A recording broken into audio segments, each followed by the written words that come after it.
Remontage, Bon là, je vous fais une ventilateur, partie chargeur, remontage partie. avec les ventilateurs. Là, je suis en train de trouver une solution pour essayer de les fixer. C'est pas évident. J'ai raboté un petit peu là pour que ça rentre correctement. Et je vais faire ça sur les deux. Donc je vais me mettre en mode extraction parce qu'en fait j'ai peur que l'hélice vienne taper ici et que ça l'arrête. De ce sens-là, il y a moins de soucis parce qu'il y a la carcasse. Et je pense que ça devrait le faire. Je vais essayer de mettre des petites vis qui vont se finir bloquées dans les petites rainures, mais je vais pouvoir en mettre que deux et je finirai au pistolet à colle. Donc là, la fixation nickel avec deux vis. Bah, écoutez, je crois, ça se trouve que deux vis ça va suffire. Ouais, non, je pense que je vais laisser deux vis parce que je pense que ça devrait largement tenir ou un petit point de colle juste ici. Le deuxième ventilateur est posé. Alors ce que je vais faire, c'est que maintenant je vais l'allumer, je vais mettre une batterie, puis on va voir si tout se passe correctement. Donc là, on va le mettre en route. Alors, donc là, les ventilateurs ne sont pas allumés. Bah, ce qu'il y a, c'est qu'à partir du moment où je vais mettre une batterie, les ventilateurs vont démarrer. Parce qu'en fait, grossièrement, c'est les ventilateurs qui vont alimenter... Non, c'est la batterie qui va alimenter les ventilateurs.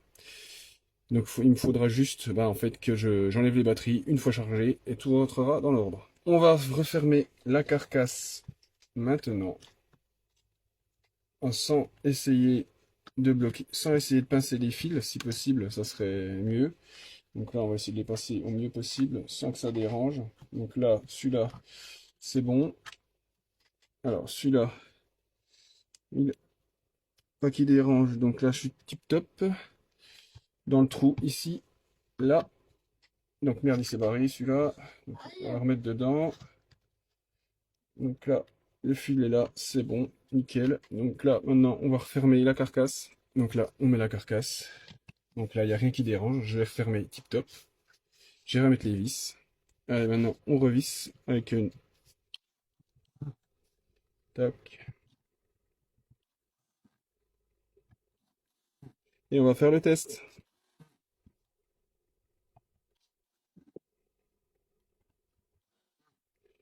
Voilà. Nickel. Là, on y voit que du feu, comme si de rien n'était. Donc là, il est allumé. Donc les ventilateurs ne sont pas en route. Quand je vais mettre les batteries, les ventilateurs... Ah, celui-là, il frotte. C'est le problème des ventilateurs Ender d'occasion. Ah, il va peut-être arrêter de faire du bruit au bout d'un moment donné. Moi, je vais être obligé de démonter. Vous savez, les ventilateurs d'Ender, ils aiment bien faire du bruit. Et là, c'est un ventilateur d'occasion que j'ai pris. Mais on entend qu'il tourne, hein. Donc, ce que je vais essayer de faire, je vais essayer de le graisser un petit coup. Et on va voir si le bruit s'arrête. Je vais devoir changer de ventilo parce que celui-là, il est neuf, mais il fait du bruit. Donc, ça fait chier. Alors, j'en ai pris un autre. Alors, espérons que celui-là, il aille, hein, que ce soit pas encore une merdouille. Moi, j'ai pas eu de bol, quoi. C'était un ventilateur que j'avais pris pour l'Ender. Donc, celui-là, il est silencieux. Impeccable. Par contre, il souffle quand même beaucoup moins fort.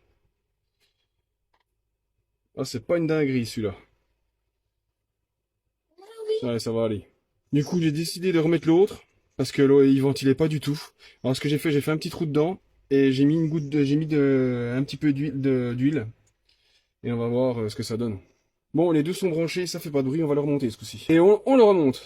C'est rebranché, ce coup-ci, on va l'allumer, mettre deux batteries dessus, et on va voir le bruit que ça fait.